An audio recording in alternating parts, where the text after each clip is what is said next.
Welcome to FDU Edcast, a podcast about teaching, learning, and educational justice. My name is Brian Mooney, and I'm an assistant professor of education in the San Martino School of Education at Fairleigh Dickinson University. As your host, I'll be facilitating conversations with all kinds of people, including teacher educators, scholars, authors, alumni, community members, and young people. Together, we'll explore the intersections of teaching, learning, social justice, and so much more. Let's jump into the conversation. Okay, hello. Welcome to all our listeners. Welcome back to another episode of FDU Edcast. We're really excited to have Dr. Irene Oujo here today with us from the Hispanic Center. So firstly, we just like to give it up for her for coming through.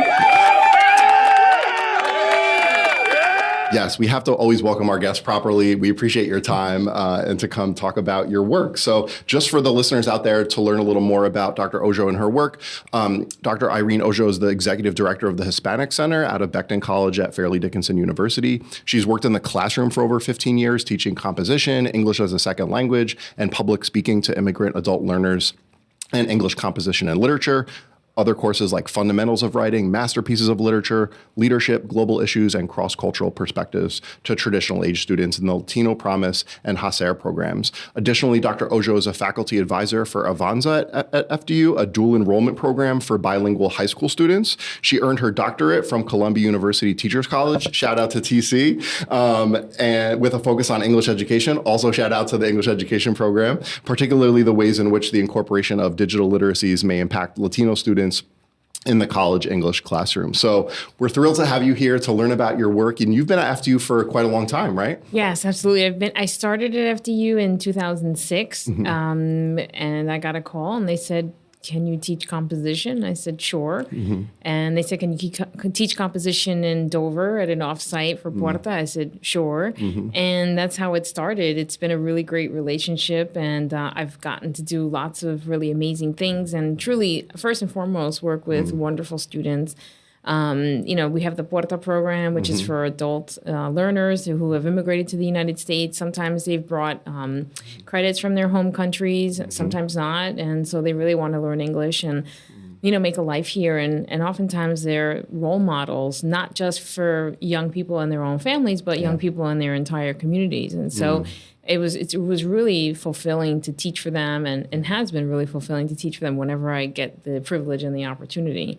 Yeah. So, I started there. And then in 2009, I became a transition specialist and still adjuncted and, worked with a Latino Promise program. And I was in that position for about a year and then became a senior lecturer and an assistant director for Latino Promise. And so, as we added on programs, I still continued to assistant direct. Yeah. And so in 2015, we started the HACER program, which stands for Hispanics Achieving College Education Recognition. It's a mouthful. I said is much better. Yeah. And so, and that was really what we noticed is, and you could see it as a national trend from the early 2000s till now, there's been an explosion of students who've arrived in the United States who are English language learners or emergent bilinguals, depending on your school of thought. And so, we need to be able to support them. Sometimes when they're arriving at the high school level, they don't have enough English under their belts to really do well in an all-English curriculum. And so that's what we were finding. We were finding that we had traditional age students who could come to college, but they needed English support. And so we took that Puerta model, which offers 9 hours of ESL a week, and we added it to the traditional age curriculum, and the classes are bilingual. And so we're working with them. And what I love about that is that we honor their Spanish language and their Spanish culture while they're acquiring a new language. Right. It's like a strength-based, asset-based approach, right? Absolutely. There's no deficit lens for us. That's so important, right? And a lot of our listeners are teachers or pre-service teachers, and we want them to think about, what does it mean to teach in the 21st century? Most of their classrooms are going to have linguistic diversity, and they're going to be supporting multilingual learners. Right. So that's such an important lens which to look through. Absolutely. And so we look at, Fairleigh Garcia, in terms of Translanguaging. Yep. We think of like bell hooks in terms of social justice, and what are the ways that we practice those things, because we are teacher activists. If you're in this line of work, then this is what we do. Yeah, teaching is a political act, and all classrooms are contested spaces, right? And we want to help young people to think about making the future better, and that is a political endeavor. Absolutely.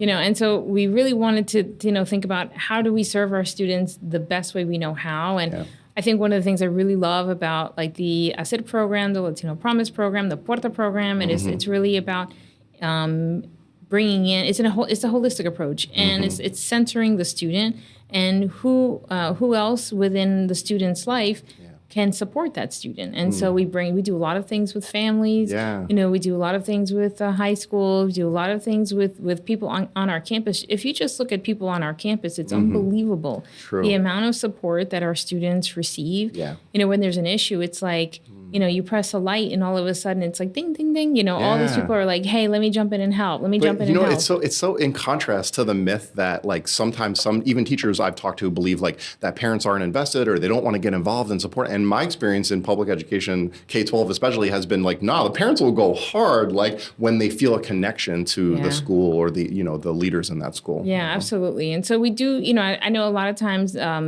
parents and Hispanic families, they feel like there's that distance, like, oh no, I can't contest, or I can't ask, or I can't, we want them here. Yeah. We want them to be a part of the student's success, and because they are a part of the student's success, but oftentimes it's almost like invisible, like the invisible hand. Yeah. And so, we don't want that. We want them to have an active role, to an extent, you know what I mean? And so I think it's really important. So we have people like, her, Catherine Acosta, she does amazing work, with our families. Then, you have Erica Oliveros, who's, one of our faculty members, and she also does amazing work. Cynthia Sobreiro. Yeah. So they're really, they're really picking up, and so they're faculty members, but they are activists.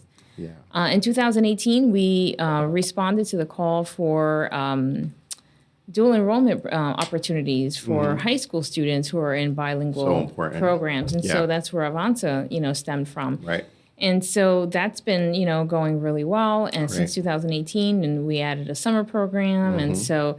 That's, they do robotics, and, they're here in school, they're taking credit bearing courses, and, so it's really great. And they come to campus. And what's wonderful about that is they get the opportunity to see themselves on a college campus, and they have FDU IDs. And that's so important. Yeah. That's so important. And especially when we think about, the teaching force, right, which is predominantly white, which doesn't match the demographics of the students who are in front of them. Like Margarita Bianco, who's a scholar who I've learned a lot from out of Colorado, talks about you can't be who you don't see. Right. And I think about that often when we think about programs like you're describing that ask students to come to campus, see themselves, as a college student, to envision themselves and dream of, the fact that they belong here, we want them here, and they're brilliant. Right. And then I think the one thing that we'd be remiss if we don't mention is that, our college students, they do a lot for students who are in high school. Liz Panuccio, who's the associate dean for Becton, she came up with, I think, a really great program. It's a middle school pathways program. And so once a month, you have middle schoolers from Garfield, New Jersey, not too far from here, and they come. And we have FDU college mentors. And, I think it's fulfilling on both ends, because they are mentors to people. It's not like, we think like, come to college and you're going to gain all this knowledge. Right, we're going to give everything to them, but they can offer and enrich so much of what we do. They truly do, yeah. So both in our classrooms, that's a lot of, we talked earlier about like what our dissertations were, and how, how our students really do bring so much to our classrooms. We just need to recognize it. Yeah. Well, I wonder, Irene, if you can say more about that mentorship piece, right? Because even Dr. Bianco's research, she's very much invested in teacher diversity and creating pathways from schools, secondary schools through universities to increase, the teacher workforce. She talks about how critical that mentoring piece is with like her Reading Buddies program, and having especially, pre-service teachers of color see themselves in the role of a teacher and mentoring young children. So I wonder if you could speak to that and the importance of mentorship in the programs you've been a part of and continue to be. Yeah, I mean, first of all, let me say that there's never like a ceiling, like, oh, we've done enough here. Right. I think that it's really important for us to continue to grow these efforts and to see how we can be supportive of one another. Yeah. And it's not like, faculty members can mentor, students. You can also have staff members. And I know, like, people walk into our Hispanic Center and, you have Lucelena Flores or you have Ruth Soto, and they're not necessarily full-time. They're not full-time faculty members, but they are staff members who, who really, like, they'll catch them. Like, how are you doing? What's going on? And so you're paying attention to that. But in terms of formal mentoring, we have always, with the Latino Promise and the SID programs, we've always had, because they are associate degree seeking students, and the thought is that we will guide them, help them get prepared for a bachelor degree in hopefully the program of their choice.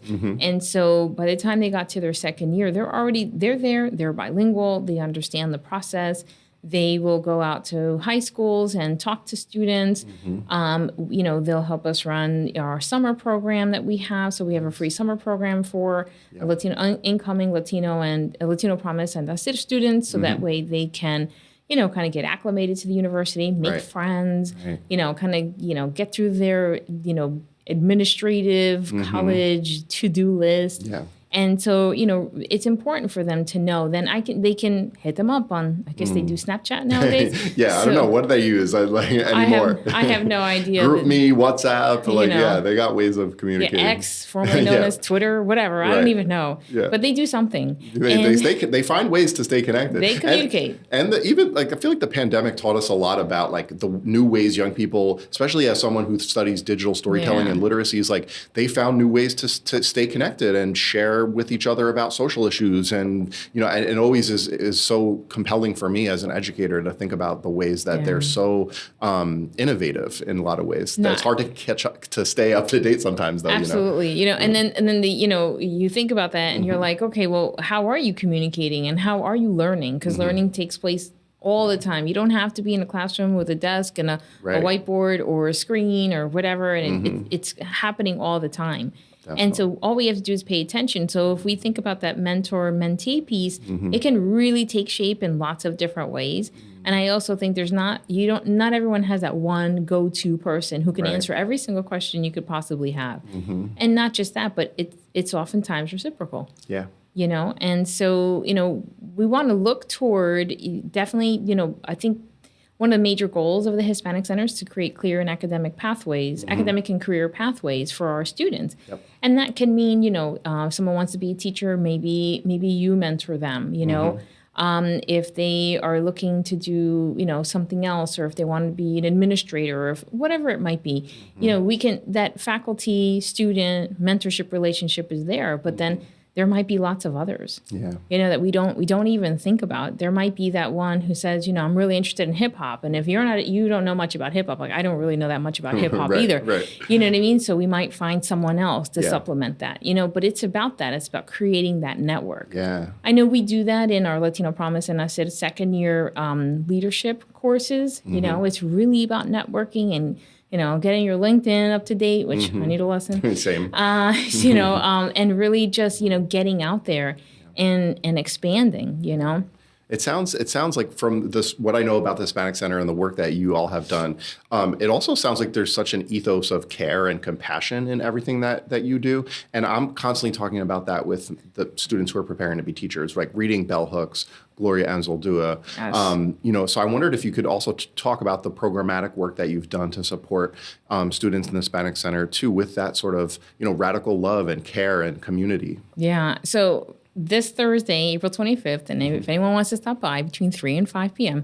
We can link to this as well. So any resources you want to share, we can share with folks. That would be great. Thank you. So we're having our, we have one every semester. It is a student art exhibit. And, that for me was really, it wasn't just about exhibiting like art for the sake of exhibiting art. It was really about creating a sense of community and belonging. Yeah. And that's where care has to be, you know what I mean? If you don't feel as a student or as an individual, no matter where you are, if you don't feel like you belong here, you don't feel cared for, well, then more than likely you're not going to really be that successful. Right.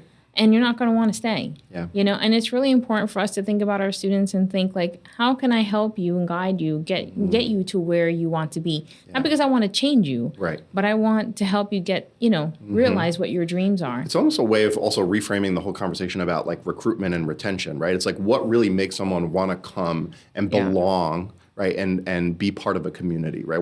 How do we set it up as a space right from the get-go that's caring and humanizing? Right, exactly. And so that idea of like having an art exhibit, yes, it's great because students who are in the School of the Arts and they can find a place. We often have faculty members, and there's like one who curates and works with students, but it's usually more than one, I have to tell you. I'm sure. And they work with students who are maybe interested in art, and maybe they didn't realize they were. So it's really about tapping into what their like hidden interests are and thinking like, I can't ever do art. It's not really a career. Well, it sure is. And so it's about opening up those spaces for them. And oftentimes, as I'm sure you recognize too, the idea of art, it's really just like to me, the idea of writing, it's such a self-reflective exercise. Definitely. In that particular moment. It doesn't mean that that's who you're going to be in 2 years or that's who you're going to be in 2 minutes, but that it captures a moment. Absolutely. And so to have that represented, in print or whatever it might be, painting, watercolor, on a wall with your name on it. And then to the opening to me is exciting because the students are there. And we tell the student artists, we tell them, invite your friends, invite your family to an opening. Yeah, that breaks down the walls of the institution in a lot of ways, right? And it's like, I'm also thinking about like Wham Fest that the School of the Arts does. And when I worked in K-12, we did a poetry slam and we'd have grandparents come, and it was this intergenerational experience that, knocks down some of those barriers that exist that keep, the families and the community members out. Right. And, and we do this throughout the university. I think that the School of Engineering, they have something really cool, something with a catapult. Oh.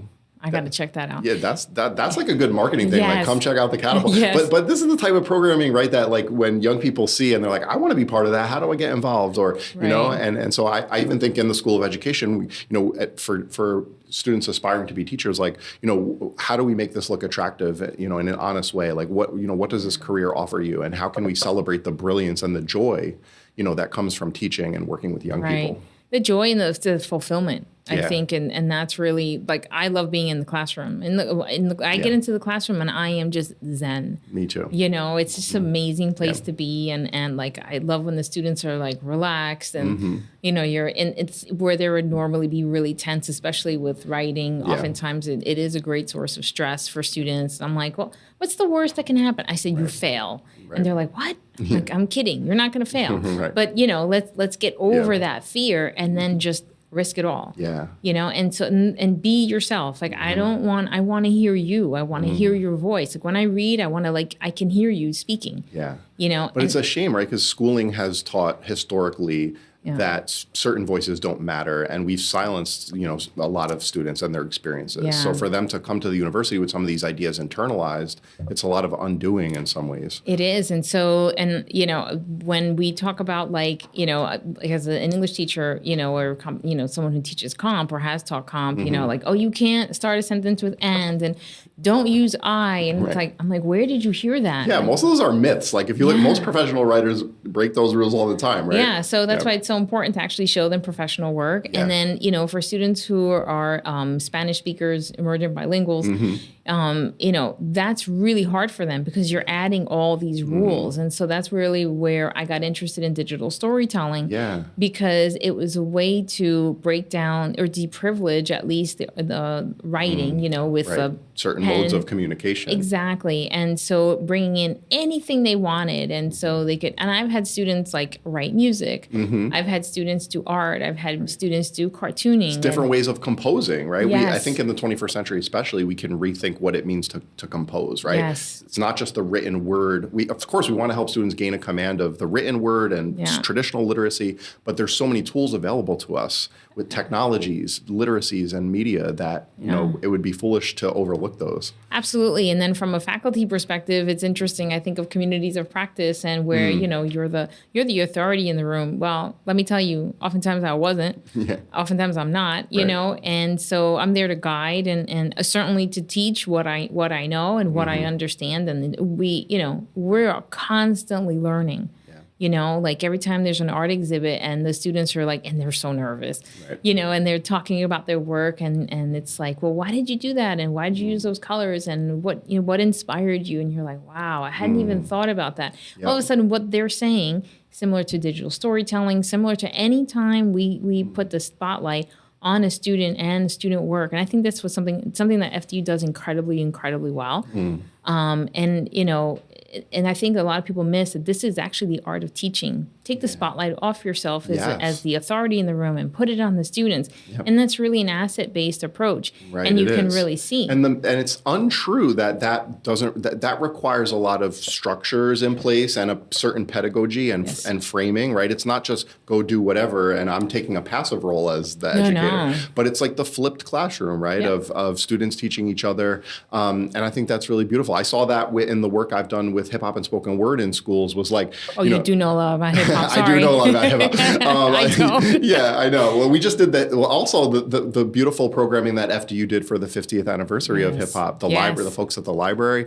They're the coolest. Yeah, they're the best. Yeah, and we had some amazing guests come. But, I often think about, and speaking of hip hop in particular, right, it's such a community-oriented way of thinking about learning and being in communion with each other, that so much of the like peer-to-peer learning happens, right? If you think about a cipher and so I love that community-driven approach. And I think it's valuable for anyone who's listening who's in education especially, right, is to think with a community-responsive pedagogy. And I love you talking about the artwork, right? It's like so cool. Yeah. And what you said, Irene, about the reflective part, right? Of being, engaging in the creation of art, and justifying your aesthetic choices and describing that process. That's so parallel to what we want teachers to have instilled in them in terms of being a reflective practitioner. Right. And I think a lot of times, we have, our traditional age students and they are shying away from education as a field. And I think it's terrible. I think we have to make teaching exciting. And, perhaps we can do that here in higher ed, right. And when we, because you can recognize when you see students and you're like, you would be an amazing teacher. Have you ever thought about that? Right. And that question, that statement coupled with that question can really open up a lot of doors. Most definitely. Yeah. Yeah. And we have to work against a lot of unfortunate realities, right? We know that, even young people's teachers don't often encourage them to go into teaching. So we also need people who are advocates for the teaching profession these days, right?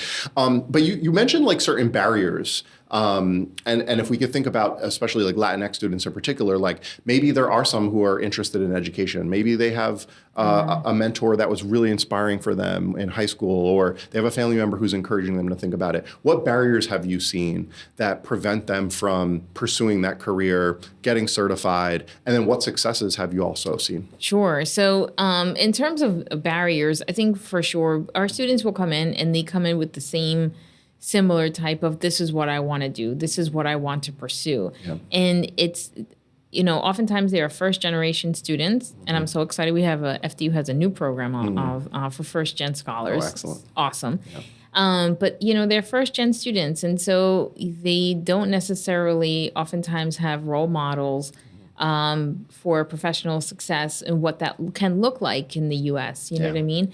And that's not to say that their families don't, that they don't give them anything, but it's just that piece of their life oftentimes has to come from outside the family. Sure. It could come from within the community, it could come within the, their school setting, could come from their, college setting. So it can come from a lot of different ways. So they don't think about, or they don't understand that if I want to, if I'm going to study English, well, then I have to be an English teacher or history and I have to be a history teacher. That's not necessarily the case. Yeah. But it would be great, Sure. And so I think a lot of the barriers, at least for many of our associate's degree seeking students, is definitely testing, and I'm working with Kate Spence, who's our director of the School of Ed. She's also super cool. She is. And shout out to Kate. Yeah, absolutely. And so one of the things that I find that she and I have been working on, along with Mutiara Muhammad and Patty Durso from here at FDU, and we're all from different places throughout the university, but our common goal is this. the state of New Jersey, like many, many states throughout the U.S., they need more certified bilingual teachers. Yeah, You know? you see there's gaps all over the place, Everywhere. Vacancies, that go on for a whole school year. Yeah, and it's really hard. I think it's not easy for the kids who are in schools, and then it makes it really hard for administrators, and it makes it hard for other teachers to get excited about a profession where they can get burnt out. And so we have to really find ways to support this and to really, fill that gap. But not just fill the gap to say there's a body in that classroom now, but to fill the gap with someone who really, truly wants to be there, is prepared to be there. And like I said earlier, we are constantly learning. So you have to be open to, I'm a better teacher today. I am a better teacher today than I was 5 years ago. For absolute sure. To say that you stay static is not the case. Right. So obviously the testing for us, it's making sure that our students acquire language, the English language skills, and really those test taking skills, which they are a completely different set of skills. Yeah. And so we're really excited about, we're piloting this semester a program with our Porta Futuro students. So many of them want to become teachers, but they're unfamiliar with, how do I even get there? Yeah. And so we're piloting a class, an ESL class, so that way, we can help them with that. We're doing some bilingual math tutoring. Amazing. Kate has met with many of the students one-on-one with the bilingual advisor. And so, and what she says is right. They have they're on very different paths, but every single one of them, if this is what they want to do, well, FDU is here to support them and make sure they get there. Right. And it's not necessarily easy to clear those pathways, but it is work that is so worthwhile. Yeah. Because if we just stay the course, then we're going to start filling the classrooms with really qualified people who they're not shocked when they get there. Sure. They know this is what to expect. This is what teaching means. And this is how I can continue to get excited about it. And I've heard Kate say it, and I've seen it, where FDU, what we do very well here is really support students and mentor them and ensure that they go in there with their eyes wide open and they're excited. Yeah, and we, even in the School of Ed, I know we have students engaged in field experiences like almost right away, so they can see themselves in classrooms and see if it's for them or not for them. So we can do incredible work at the institution, at our university. What have you seen? I know you've worked with some folks at the NJDOE, but I'm also thinking about like companies like ETS and Pearson, and I know there's a lot of scholars who talk about, the certification test as a gatekeeping mechanism. So what have you seen in your work around that, and what do you see as a potential path forward? Right. So, I mean, I know that there are some changes that are coming. I'm not quite sure what those changes mean or what they're even going to look like. Yep. But there's got to be an easier way. If we think, it's the same thing when we think about the SATs, right? The SATs for our students, especially when I got started in all of this, for the SATs were, it represented a barrier, and sometimes an insurmountable barrier to getting into college. Right. And so it automatically pushed students into, go to community college. Now, there's nothing wrong with community college. Community college is a wonderful place for a lot of people. Yeah. But so can four-year institutions like FDU. They can also be a wonderful place, and not just for the students who know how to do school.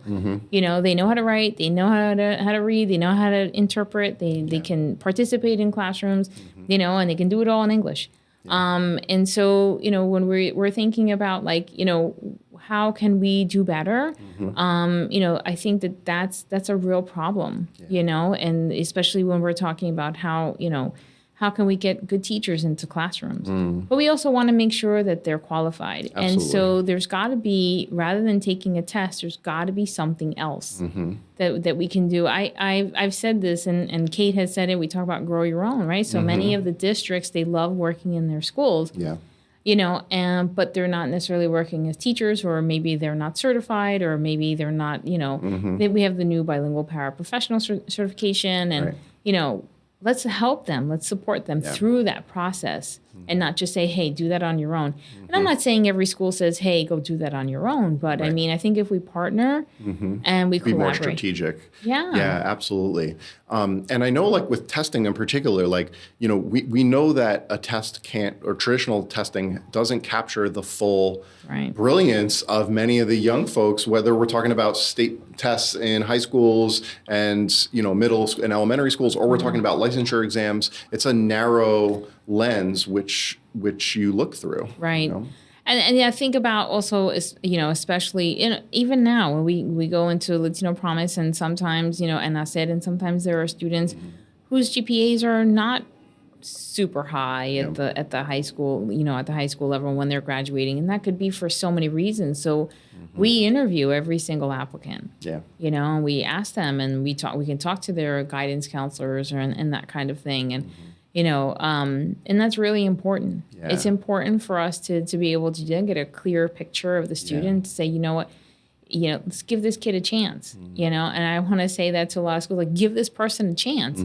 They might be super amazing, you know, and like I said, you know, earlier, I think it's really wonderful to have people to really, like, you know, sit down with a pre-service teacher and even to say, okay, so this is your path, and this is what this looks like, you know, and this is kind of what it feels like. And to have people who are in practice, like the ESL instructor, she is a certified teacher working during the day.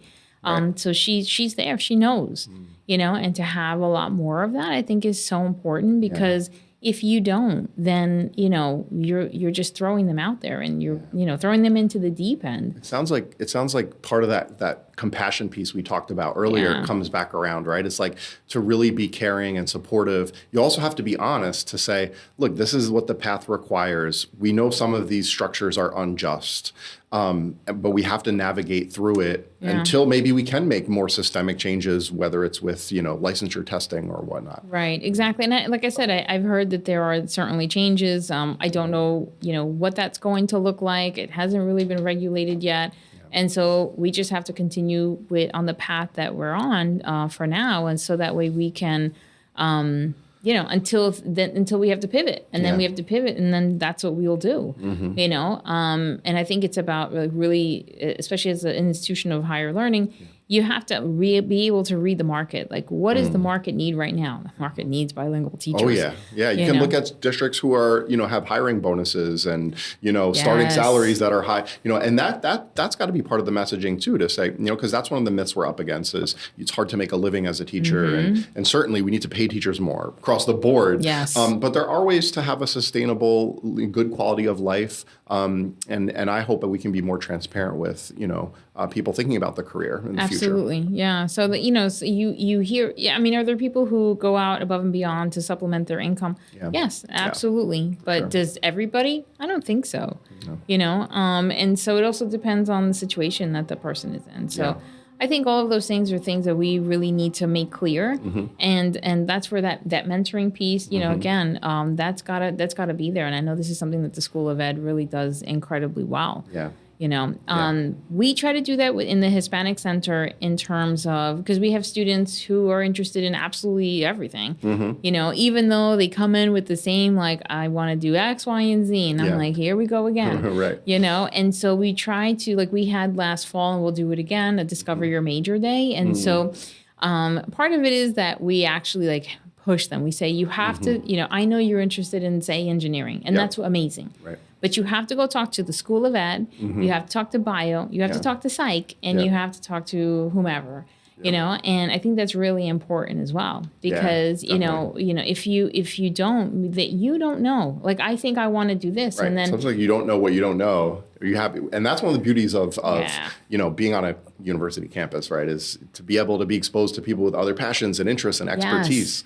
And so much of the growth often happens for college students in those opportunities, you know. Yeah, absolutely. And I think also what we're, you know, like, for example, on May 2nd, we have an Associates of Science now, which is incredible. I think it's really, you know, we have to think about, you know, setting our students up to succeed. And so, you know, you have the School of Nursing and Allied Health.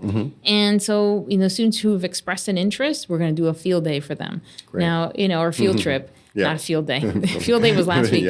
So a field trip for them so they can go and meet some of the faculty and check out their really very similar to a hospital setting lab. And, I think those things are incredibly, and they're incredibly important. And so they can really impact. And somebody might walk in and say, nope. And somebody might be like, yep, I made the right choice, or this is what I really want. And then you connect them. So that's how I kind of see the Hispanic Center, almost like this hub that makes connections and is liaison between, the student and where do you want to be? Do you want to do, you want to study marine biology? Well, I know somebody. You want to be a nurse? I know somebody. You want to do hospitality? You want to go, work on a cruise ship or manage a resort? I know somebody. Right, and it's not just to sit down with them and have them do a PowerPoint presentation about it, but it's like, it sounds like what we know is best practice about teaching and learning. It's experiential, it's hands-on, it's being in the field and seeing, right? And that part is really important, I think, in education, even like models like apprenticeship teaching, having some, seeing someone who's skilled in what you want to do, I think is a really incredible model. Yeah, no, absolutely. And that idea of getting out of the classroom and experiential learning is really important. It's something that we do for our Latino Promise Center, our SIT students. In the fall semester, first year students, they must complete a volunteerism project. And, I'm not going to sit here and lie and say they all absolutely loved it. But the process. But afterwards is this sense of accomplishment. And I think that that's incredibly, important to recognize that, you don't have to be a person who is successful and, or you already have your regular paycheck and you have the car that you've always wanted and the house you've always wanted in order for you to make a difference. You can do it right now. And to us, that's really why we got started, because we always said, the point of this is to give back to our community. Right. And, you can start today, your first semester, because you've already crossed a threshold that a lot of other people don't necessarily get the opportunity to do. And so it's about gratitude, but it's also about grace and thinking about, what can I do?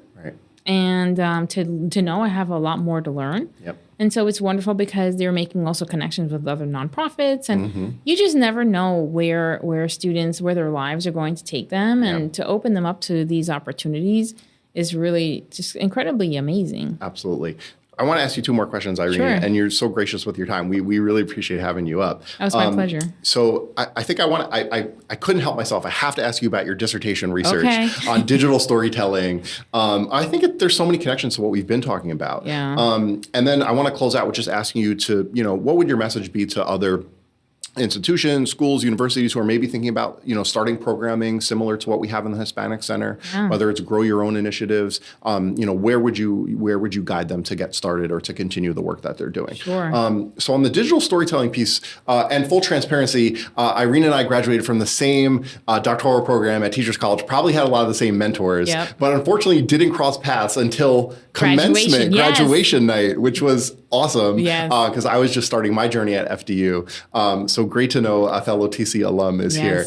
But I know your dissertation research was about digital storytelling. So I wondered if you could, briefly talk about why is that so important today, especially the part about tapping into Latinx perspectives through the art of digital storytelling, and anything you might want to say about multimodality or digital, and media literacies. Absolutely. Well, first of all, we have to give a shout out to Ruth Vins because she is the absolute coolest. She is, Ruth Vins. Yes, and we talk about mentoring and in a lot of ways, and it's not like, let's have a sit down and let me tell you what you're doing wrong in your life. And it was really just so much of modeling. Yes. And, she's amazing. And so when she would make comments on my work, it was always like, she wasn't like, oh, this is wonderful, this is amazing. But she would always start with, I wonder if. Right. And so those kinds of comments really, it pulls from the student. It's not like, oh, that red marks all over the place. Right. And that's really where the digital storytelling, I started Teachers College. I was pregnant and I got in and I was like, oh, what am I going to do now? And I said, well, I'm just going to go for it. And it was really just amazing. And I wasn't sure. I had already worked for Latino Promise for several years and with Puerta, and I knew that this was what I really loved. And so, but I wanted to do something meaningful. So I started the program and just, I found that students struggle. They struggle with that privileged notion of you have to write and, linguistic hierarchy. Yes. And it was just terrible, and it was constant, like, you have a comma splice, or, this isn't right. And, what's your topic sentence, and, what's your thesis? Hopefully we're not tuning anybody off. Sorry. No, it's but, like those things, they can be, they can be really scary. I remember being in college and sitting in front of a tutor, and I remember him clearly saying, well, what's your thesis statement? And he stared at me for like the entire session. And I'm like, you're not helping. Right. And so what I thought about was, I would have students who would, in class, they were like really animated and they could describe things and they could do things and then they'd go to write, and I'm like, that is not reflected in what you've handed in. And so there's a piece of them that's missing. Yes, part of their identity is put into the margins. Exactly. Almost literally, when you think about teachers giving feedback on. Yes. And it's such a stark contrast to the way you and I were mentored in graduate school, right? Me too, Ruth Vins, and what a model of what it means to be a loving, caring teacher, right? Absolutely. And so I'm thinking about that disconnect often. Yes, and it's like we need many more Ruth Vins all over the place. Yes, the world would be a better place. 100%. Yeah. And so, I really thought about how can I, support students through this journey and kind of really pulling them out, but putting them in control, right? And putting them saying, okay, so this is what you want to get across. What do you think? Like, think about yourself. What do you bring to the classroom? What do you know how to do? What do you love? And a lot of times it was art and it was music. Yeah, what's the best way of telling this story? Yes. So it's not always the written word. It's not always a written word. And I had a student, and he composed a song on the piano. And so what made that digital? Well, he had somebody record it, and then he went over and he talked about it. And that was really cool. I had a student, she wanted to be an artist. And I think that's one of the reasons I do the Hispanic Center art exhibit is because of her. Yeah. And, she wanted to do art, and her parents were like, you have to study, I don't know, dentistry or business or something, like, so not related. But, my classroom was an opportunity, I should say our classroom was an opportunity for her. It was in response to a Kate Chopin piece. And it was like, she created this entire sculpture. Wow. And she talked about it, and it was like, oh my God, how do you convey that on paper? And it's so rigorous. That's the thing that people say is like, oh, we'll have them do these creative things, not as rigorous. It's like, we also have models of people who've done their dissertations as graphic novels and other forms of, digital media. Like, it can be, I would say, more rigorous. Absolutely. Because you don't have role models for that. You don't have a model for that. It's not that 5-chapter dissertation and it's got to be just so. And we were lucky because Ruth was very much not that way, right? And so I just remember my dissertation was, it was narrative, under narrative, under narrative, under narrative. Right, autoethnography, narrative inquiry. Like, these are things I think even our young people who are not in doc programs could learn from, to say, wow, look, I have this methodology of telling a story for this paper. Yeah, and so it's that idea that, you have to fit this mold. You have to fit this model. If not, you're not going to be successful. And that's something that I think, if more of us really do. And I think there is a shift. I want to be super positive and say, I do believe that there's a shift. I mean, how could there not be? Yeah. I think so. I think even with some state legislation around media literacy, sometimes we think that's only about debunking fake news, but it's so much more than that, Yeah. Wow. So there's so much to unpack with that. And there's probably another episode. Probably. We'll have to do it again. But so important. And, just reading a little about your work with digital storytelling. And I think about how we can leverage that at the university to tell stories about the work that, folks like you are doing in the Hispanic Center and the way that young people are navigating their way through. Absolutely. We think about, you can even do poster sessions. I mean, do a poster session, you know what I mean? And have students talk about their work, and that does create a sense of belonging. Like I said, it's like, and we would do that in our digital storytelling classrooms. We would do a poster session because it gives them an opportunity. You don't have to stand up there in front of like 100 people, but you invite them in, and you just tell us about what you're doing. And it's such a way to, people talk about like some of the people are always on their phones, and that is true. I am one of them, but it is. We did an episode with Cara Alimo and so we were talking about similar issues around social media, digital tools that we have access to, the downsides and the benefits. Yeah. And I mean, some of our students have, some of my students, when they did their digital storytelling, they would actually take like text messages and that was their dialogue, which of course you have to decipher, with all the different things that they do. And then, it was really, really interesting, and so like this idea that this is what, success looks like, and this is what, an effective assessment has to be.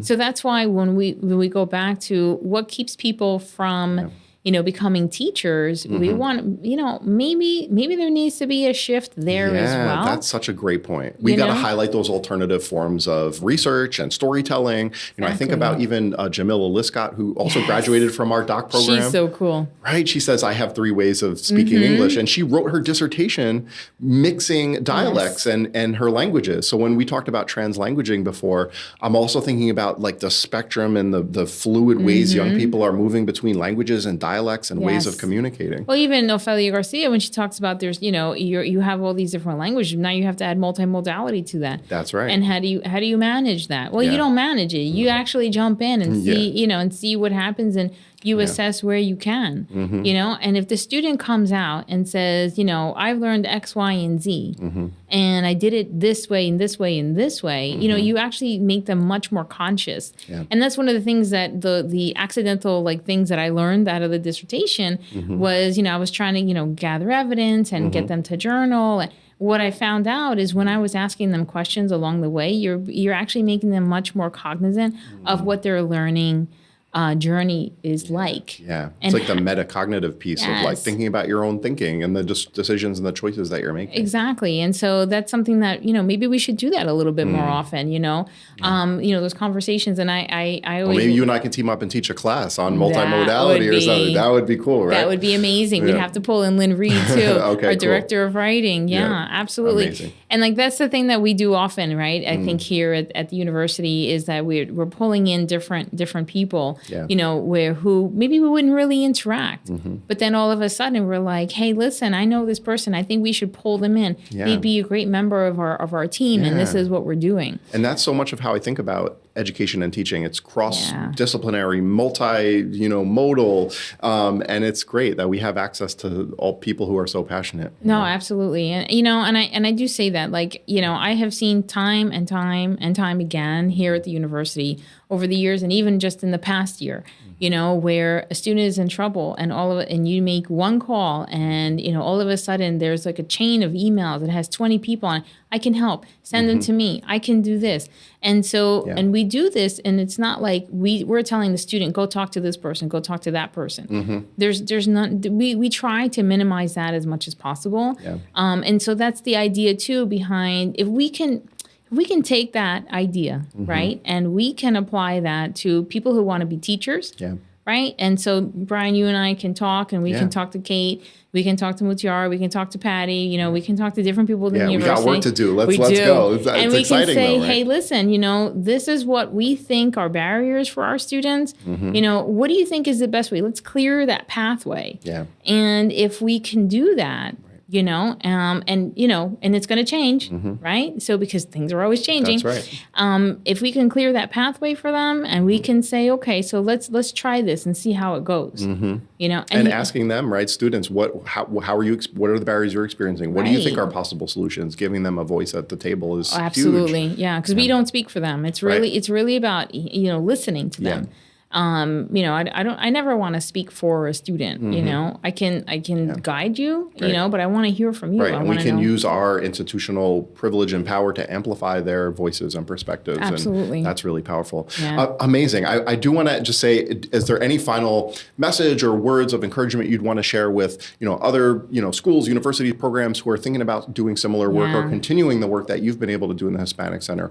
What would you say to them? Absolutely. I think collect data. So that would be one. So the Latino Promise and ACER in 2022, we were the example of Excelencia at the associate level, and we were recognized nationally in Washington, D.C. And so, you know, we gotta give it up for that. We do have to give it up for that. That requires some applause. That's a great accomplishment. Yeah. It really truly is, and to, you know, but that's just, it's being recognized, and then it's like, we have to keep doing this, you know. And so I'm lucky enough to be invited to speak in webinars and to talk about that. And a lot of times what I say is, if you're looking to do something like this, you know, it's great to have an idea, but you need a team. And that team should be institutional research. So sure. I have to give kudos. You should do the applause again for our institutional we will, yeah. For our institutional research. Yep. Those folks are critical to get the momentum going for these initiatives. Absolutely, and you know, you have to collaborate with other people, you know, and then you have to have people who can, you know, really connect with that community, and to say, okay, so what do you need, and to recognize. So we spend a lot of time really trying to understand, what does the state of New Jersey need? What are students in Bergen County, Morris County, Essex County, Passaic County? You know, where are the gaps? Yeah. What do they need? Are they succeeding? Are they succeeding at the same level that people are succeeding across the nation? If they are, okay. If they're not, why not? You know, don't be afraid to ask the questions. Right. You know, and definitely collaborate and partner as much as possible. And if you're lucky enough, like we are here, to have the support of the provost and the president, then you're really in great hands. And then, of course, you know, somebody in the grants office, our grants office is also cool. Yeah, shout out to them. Yes. So that way, you know, we can get funding. Yeah. You know, because without funding, unfortunately, it's hard. Absolutely. You know? Yeah. Well, it's exciting to hear about the work that you've done, and I'm excited about what's to come in the future, especially potential collaborations with the School of Ed and the Hispanic Center. And for those who are listening, we'll link to some of the resources if you want to learn more about Irene and her work at the Hispanic Center and the programs that we discussed today. We'll have that in the description below. And if you could just join me one more time in thanking Dr. Irene Oujo coming out to chat with us on FDU Edcast. So we will catch you on the flip side for another episode. Thanks for joining us today. Thank you. And that concludes this episode of FDU Edcast. We hope you enjoyed it. If you liked this episode, please leave a review on Apple Podcasts and subscribe. We might even select your review to read during our next episode and give away a free book from one of our guests. Tune in to find out, and keep an eye out for upcoming episodes on our social media, the web, and anywhere you listen to podcasts. You can follow the FDU School of Education on Instagram at FDU_SOE. FDU Edcast is recorded on-site at Fairleigh Dickinson University and globally on the web. The show is executive produced by Alan Debren, Director of Instructional Technology Development, with support from faculty, staff, and students at the FDU School of Ed.